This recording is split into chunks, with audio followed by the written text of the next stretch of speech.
အခန်းတိတ်မုံရင်းနဲ့နောက်ကကန်ကြမာစဝိုင်းနတ်တုတ်တာရီကန်ရဲ့လှိုင်းချက်ခုတ်ကလေးတွေကြားမှာနတ်သမီးငါးပေါ်စော့ကစားနေကြတာဟာပကြီကားတစ်ချက်လိုပါပဲ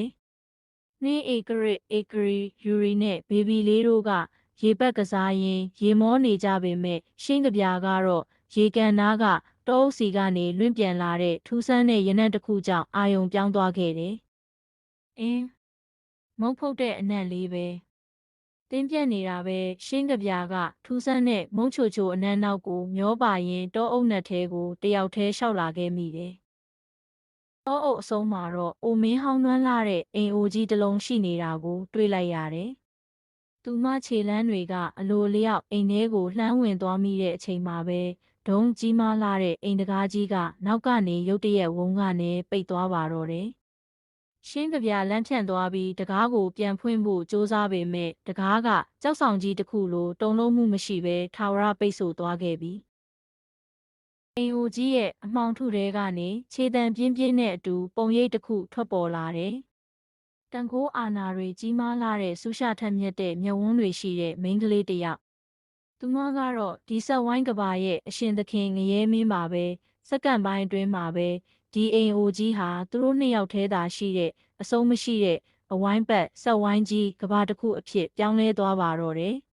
။အခန်းနှစ်ပိတ်လောင်ထားတဲ့ပျော်ရွှင်မှုနဲ့စကရင်ကြီးပထမတော့ရှင်းကပြာတစ်ယောက်ကြောက်လန့်တကြားငိုယိုခဲ့ပေမဲ့အချိန်တွေကုန်လွန်လာတာနဲ့အမျှငရဲမင်းရဲ့နူးညံ့တဲ့ဂယုစိုက်မှုတွေကြားမှာတန်ရောစဉ်တွဲညှိလာခဲ့တယ်။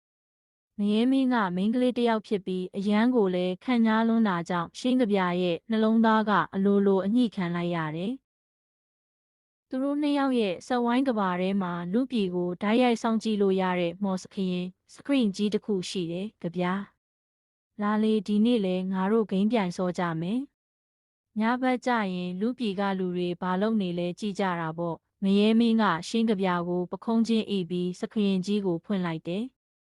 သူတို့နှစ်ယောက်ဟာအပြင်ကဘာနဲ့အဆက်အသွယ်ပြတ်နေပေမဲ့ဒီဆက်ဝိုင်းကြီးထဲမှာပဲဂိမ်းတွေအတူဆော့ရေမောလိုက်အချစ်တွေပေးဝေလိုက်နဲ့ကဘာငယ်လေးတစ်ခုကိုတိဆောက်ခဲ့ကြတယ်။ဒါပေမဲ့တနေ့မှာတော့စခရင်ဘော်ကလူပြည်ကလူတစ်ယောက်ရဲ့ဘဝဖြတ်တန်းမှုကိုစောင့်ကြည့်နေရင်ရှင်းကပြာရဲ့ခေါင်းထဲကိုလျှက်စီးလက်သလိုအတွေးတစ်ခုဝင်လာခဲ့တယ်။ငါတို့နှစ်ယောက်ထဲကတယောက်ယောက်တည်သွားရင်ကျန်တဲ့တယောက်ကဒီအဝိုင်းကြီးထဲမှာတယောက်တည်းထာဝရအထီးကျန်ခဲ့မှာပဲ။ဒီအသည့်ကရှင်းကပြာကိုအကြီးအကျယ်ထိတ်လန့်တုန်လှုပ်သွားစေခဲ့တယ်။စိုးရိမ်စိတ်တွေကနေတဆင့်အကြောက်တရားတွေဖုံးလွှမ်းလာပြီးငရဲမင်းအပေါ်ဒေါသတကြီးနဲ့ရန်ဖြစ်စကားများပါတော့တယ်။တော်ဆန်းငရဲမင်းနင့်ကိုငါမချစ်ဘူးနင့်ကိုငါတကယ်မချစ်ဘူးရှင်းကပြာရဲ့စိန်ကားလာတဲ့စကားလုံးတွေကငရဲမင်းရဲ့နှလုံးသားကိုမြားတစင်းလိုစူးဝင်သွားခဲ့တယ်။အချစ်ကြီးတလောက်အမျက်ကြီးတဲ့ငရဲမင်းဟာရင်ထဲကနာကျင်မှုကြောင့်အတိစိတ်လွတ်ကရှင်းကပြာရဲ့ပါးကိုဖြန်းကနေနေအောင်ရိုက်ချလိုက်မိတယ်။ခုတ်ရှင်းကပြာရဲ့ကိုယ်လုံးလေးကမြေပြင်ပေါ်ကိုဖုံးဖုံးလဲကျသွားပြီးမျက်လုံးတွေပိတ်သွားခဲ့ပါတော့တယ်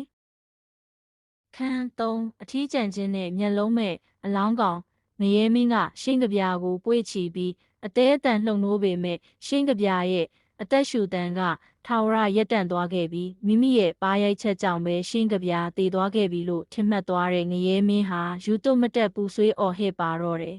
။မင်းကငါ့ကိုမချစ်ဘူးတဲ့လား။ကပြာဒါဆိုမင်းရဲ့ဒီမျက်လုံးတွေကငါ့ကိုချစ်တယ်လို့မျိုးဘာလို့အမြဲကြည့်ခဲ့တာလဲ။ငရဲမင်းဟာဝမ်းနည်းစိတ်နဲ့ယူသွတ်မှုတွေပေါင်းဆက်ပြီးရှင်းကပြာရဲ့လှပလွန်းတဲ့မျက်လုံးအစုံကိုဖောက်ထုတ်ပစ်လိုက်မိတယ်။သွေးတွေစီးကျနေတဲ့ရှင်းကပြာရဲ့ရုပ်အလောင်းကိုဖတ်ပြီးငရဲမင်းတယောက်အဝိုင်းကြီးထဲမှာရရက်ဆက်ဆက်ငိုကြွေးကြံရစ်ခဲ့တယ်။တကယ်တော့ရှင်းကပြာမေးလဲပြီးတေဆုံးသွားရတာဟာငရဲမင်းရဲ့ပါးရိုက်ချက်ကြောင့်မဟုတ်ခဲ့ပါဘူး။ရံမဖြစ်ခင်မိနစ်ပိုင်းလိုကရှင်းကပြာဟာစကရင်ကြီးပေါ်မှာမတော်တဆပေါ်လာတဲ့ဗီဒီယိုတစ်ခုကိုမြင်လိုက်ရလို့ပါ။အဲ့ဒီဗီဒီယိုထဲမှာသူမကိုယ်တိုင်ကိုဝင်ရနေတဲ့မော်အတိတ်ဖြစ်ရဲ့ဗီဒီယိုကြီးဖြစ်နေတယ်။ရှင်းကပြာကမိန်းကလေးချင်းချင်းပဲကြိုက်တဲ့သူမို့လို့ငါမှာကိုဝင်ရှိနေပြီဆိုတော့ငါရှိကငရဲမင်းကတကယ်တော့မိန်းကလေးရောင်ဆောင်ထားတဲ့ယောက်ျားကြီးလားဆိုတဲ့အတွေးနဲ့ရှာကရကနှလုံးရက်ပြီးမေးလဲသေးဆုံးသွားခဲ့တာဖြစ်ပါတယ် ရှင်းကဗျာတေဆုံးသွားပြီးနောက်သူမရဲ့ဝိညာဉ်ဟာလူပြည်ကိုကူးပြောင်းသွားခဲ့တယ်။လူပြည်မှာသူမရဲ့နတ်သမီးမိသားစုဝင်တွေဖြစ်တဲ့နှင်းဧကရစ်ဧကရီယူရီနဲ့ဘေဘီလေးတို့ကစောင့်ကြိုနေကြပြီး9 ယောက်သားဝမ်းသာအားရပြန်လဲဆုံတွေ့ခွင့်ရခဲ့ကြတယ်။ဒါပေမဲ့ဆက်ဝိုင်းကြီးတွေကအထီးကျန်ရဲမင်းကတော့စခရင်ကနေရှင်းကဗျာကိုကြည့်ပြီးပုံကန်ဖို့ရှင်းကဗျာကိုလူပြည်ကနေပြန်ခေါ်ဖို့နေ့ရက်တိုင်းစူးစမ်းနေခဲ့တယ်။ခန်းလေးကံကြမ္မာရဲ့ကလေးစားနဲ့မြေခွေးကလေးရှင်းကငရဲမင်းကလူပြည်ကိုဆင်းပြီးရှင်းကဗျာကိုလူယူတော့မယ်ဆိုတာကိုသိတဲ့နတ်သမီးကောင်းဆောင်နှင်းဧကရစ်ဟာအကွက်တစ်ခုကိုကြိုတင်ပြင်ဆင်လိုက်တယ်။သူမကရှင်းကဗျာရဲ့ကိုစားအစားထိုးစရာဖြစ်မြေခွေးမလေးတစ်ကောင်ကိုဖန်ဆင်းပြီးငရဲမင်းရှိရာဆက်ဝိုင်းကြီးတဲ့ကိုပို့ဆောင်လိုက်ပါတော့တယ်။ငရဲမင်းကတော့ဒေါသတကြီးနဲ့ရောက်လာတဲ့မြေခွေးမလေးကိုကြည့်လိုက်တယ်။ဒါပေမဲ့သူမမသိခဲ့တာကအဲ့ဒီမြေခွေးမလေးဟာရှင်းကဗျာတေဆုံးခါနီးစခရင်မှာမြင်ခဲ့တဲ့ရှင်းကဗျာနဲ့ငရဲမင်းတို့ရဲ့အသွေးသားကနေပေါက်ဖွာလာခဲ့တဲ့သူတို့ရဲ့သမီးရင်းလေးရှင်းကဖြစ်နေတာကိုပါပဲမြေခွေးမလေးရှင်းကဟာဆက်ဝိုင်းကြီးတဲ့ရောက်တဲ့အခါလူသားမင်းကလေးအသွင်ပြောင်းလဲသွားခဲ့တယ်သူမရဲ့ရုပ်ရည်ကမိခင်ဖြစ်သူရှင်းကဗျာနဲ့တပုံစံနဲ့တူလွန်းလာတယ်အတိတ်မေ့နေတဲ့ငရဲမင်းဟာရှင်းကဗျာပြန်ရှင်လာပြီးအထင်နဲ့သမီးဖြစ်သူရှင်းကကိုပဲထပ်မံချစ်မိပြီးနောက်ဆုံးမှာတော့ညားသွားကြပါတော့တယ်လူပြည်မှာရှိနေတဲ့ရှင်းကဗျာဟာတနေ့မှာတော့ရင်ဘတ်ထဲကနေထူးဆန်းတဲ့ခံစားချက်ကြီးတစ်ခုတိုးဝင်လာတာကိုခံစားလိုက်ရတယ်သူမရဲ့သမီးလေးရှင်းကနဲ့ငရဲမင်းတို့စက်ဝိုင်းကြီးထဲမှာပေါင်းဖက်ပြီးအချစ်နယ်ကြုံနေကြတဲ့အချိန်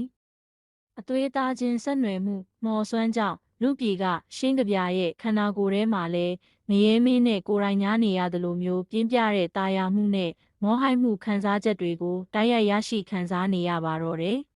။ဆက်ဝိုင်းကြီးထဲမှာတော့သမီးဖြစ်သူရှင်းကလေးဟာအတိတ်ကအမေဖြစ်သူရှင်းကဗျာလိုပဲဘာမှမသိနားမလဲပဲငရဲမင်းရဲ့အနားမှာကွန်ပျူတာစက္ကရင်ကြီးကိုကြည့်ရင်ဂိမ်းတွေစော်ကားပျော်ရွှင်လို့နေပါတော့တယ်။ထာဝရပိတ်ဆို့နေတဲ့စက်ဝိုင်းကြီးထဲမှာဂိမ်းခလုံးနှိပ်တန်တွေနဲ့အတူကံကြမ္မာရဲ့ကစားပွဲကတော့အဆုံးမရှိလဲပတ်နေခဲ့ပြီ။